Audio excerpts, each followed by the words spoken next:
नमस्कृत्य नरं चैव नरोत्तमं देवीं सरस्वतीं व्यासं ततो जयमुदीरयेत्। ओम नमो भगवते वासुदेवाय, ओम नमः पितामहाय, ओम नमः प्रजापतिभ्यः, ओम नमः कृष्णद्वैपायनाय, ओम नमः सर्वविघ्नविनायकेभ्यः।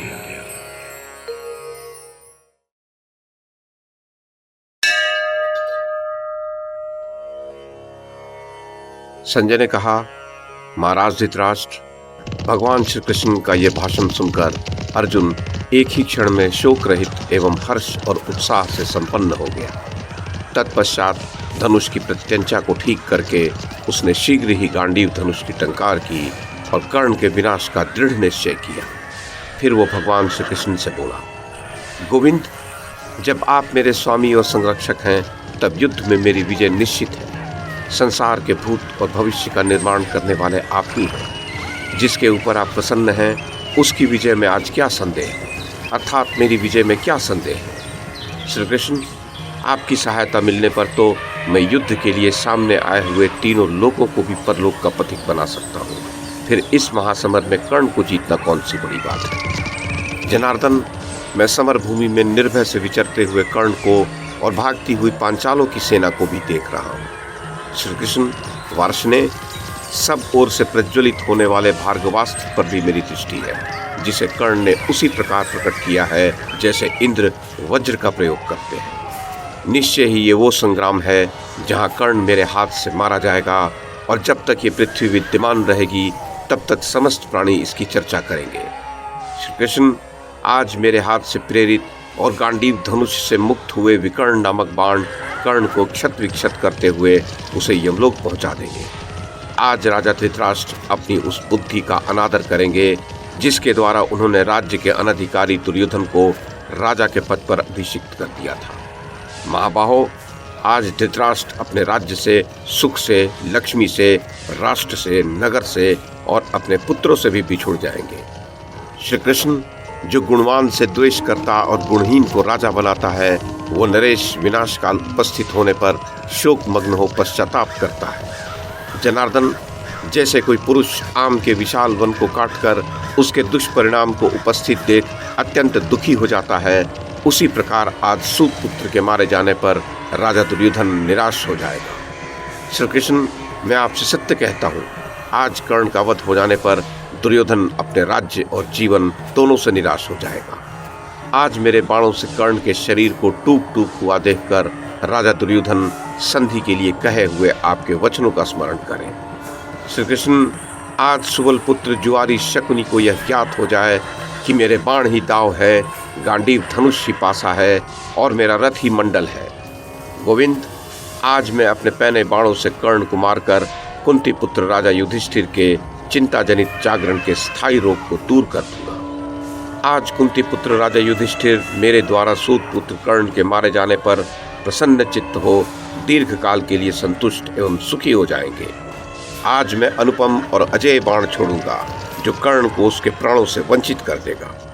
मधुसूदन, जिस दुरात्मा ने मेरे वध के लिए ये व्रत लिया है कि जब तक अर्जुन को मार न लूंगा तब तक दूसरों से पैर न धुलाऊंगा, उस पापी के इस व्रत को मिथ्या करके झुकी हुई गांठ वाले बाणों द्वारा उसके शरीर को रथ से नीचे गिरा दूंगा।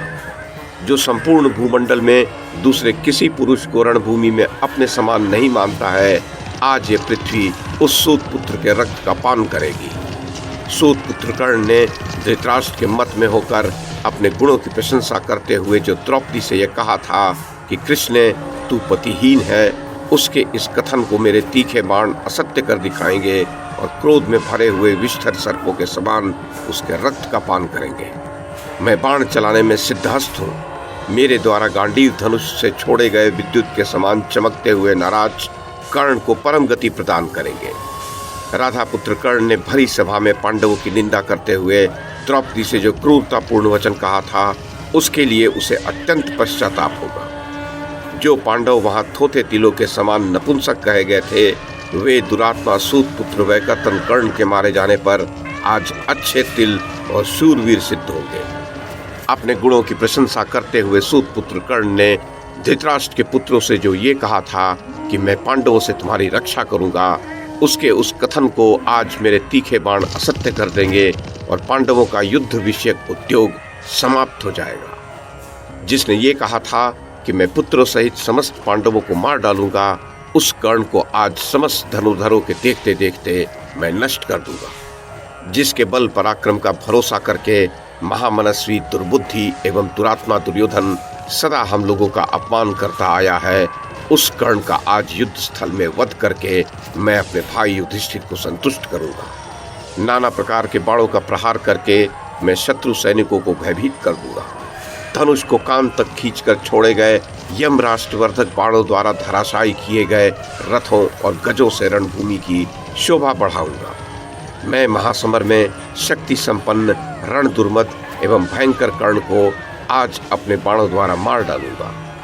श्री कृष्ण आज कर्ण के मारे जाने पर राजा सहित धृतराष्ट्र के सभी पुत्र सिंह से डरे हुए मृगों के समान भयभीत हो संपूर्ण दिशाओं में भाग जाएं। आज युद्ध स्थल में पुत्रों और सुहृदों सहित कर्ण के मेरे द्वारा मारे जाने पर राजा दुर्योधन अपने लिए निरंतर शोक करे। श्री कृष्ण अमर्षशील दुर्योधन आज कर्ण को रणभूमि में मारा गया देख मुझे सारे धनुर्धरों में श्रेष्ठ समझ ले। मैं आज ही पुत्र पौत्र मंत्री और सेवकों सहित राजा धृतराष्ट्र को राज्य की ओर से निराश कर दूंगा। केशव आज चक्रवाक तथा भिन्न भिन्न मांस भोजी पक्षी बाणों से कटे हुए कर्ण के अंगों को उठा ले जाएंगे। मधुसूदन आज संग्राम में समस्त धनुर्धरों के देखते देखते मैं राधा पुत्र कर्ण का मस्तक काट डालूंगा।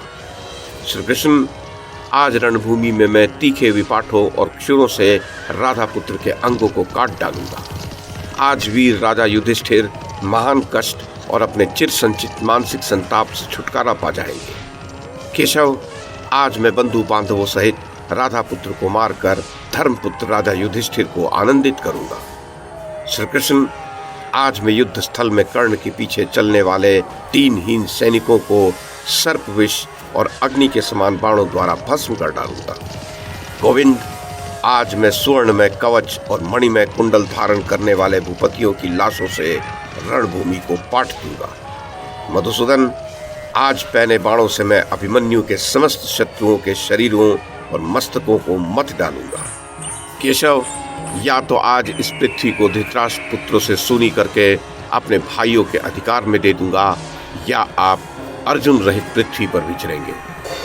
श्री कृष्ण आज मैं संपूर्ण धनुर्धरों के, क्रोध के, कौरवों के, बाणों के तथा गांडीव धनुष के भी ऋण से मुक्त हो जाऊंगा।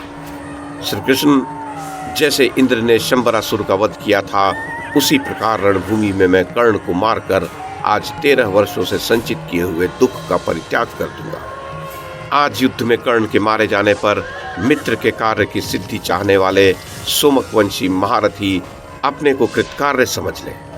माधव आज कर्ण के मारे जाने और विजय के कारण मेरी प्रतिष्ठा बढ़ जाने पर न जाने शिनी पुत्र सात्विकी को कितनी प्रसन्नता होगी। मैं रणभूमि में कर्ण और उसके महारथी पुत्र को मारकर भीमसेन, नकुल, सहदेव तथा सात्विकी को प्रसन्न करूंगा। माधव आज महासमर में कर्ण का वध करके मैं धृष्टद्युम्न, शिखंडी तथा पांचालों के ऋण से छुटकारा पा जाऊंगा।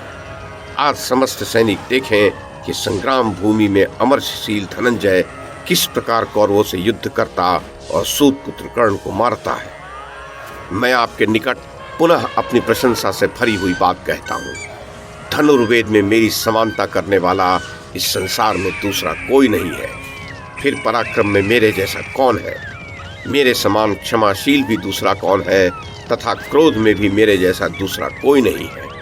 मैं धनुष लेकर अपने बाहुबल से एक साथ आए हुए देवताओं, असुरों तथा संपूर्ण प्राणियों को परास्त कर सकता हूँ। मेरे पुरुषार्थ को उत्कृष्ट से भी उत्कृष्ट समझें। मैं अकेला ही बाणों की ज्वाला से युक्त गांडीव धनुष के द्वारा समस्त कौरवों और बाल्हिकों को दल बल सहित मारकर ग्रीष्म ऋतु में सूखे काठ में लगी हुई अग्नि के समान सबको भस्म कर डालूंगा। मेरे एक हाथ में बाण के चिन्ह है और दूसरे में फैले हुए बाण सहित दिव्य धनुष की रेखा है। इसी प्रकार मेरे पैरों में भी रथ और ध्वजा के चिन्ह है। मेरे जैसे लक्षणों वाला योद्धा जब युद्ध में उपस्थित होता है तब उसे शत्रु जीत नहीं पाते हैं। महाराज धृतराष्ट्र भगवान से ऐसा कहकर अद्वितीय वीर शत्रुसूदन अर्जुन क्रोध से नेत्र लाल किए समर भूमि में भीमसेन को संकट से छुड़ाने और कर्ण के मस्तक को धड़ से अलग करने के लिए शीघ्रतापूर्वक वहां से चल दिया।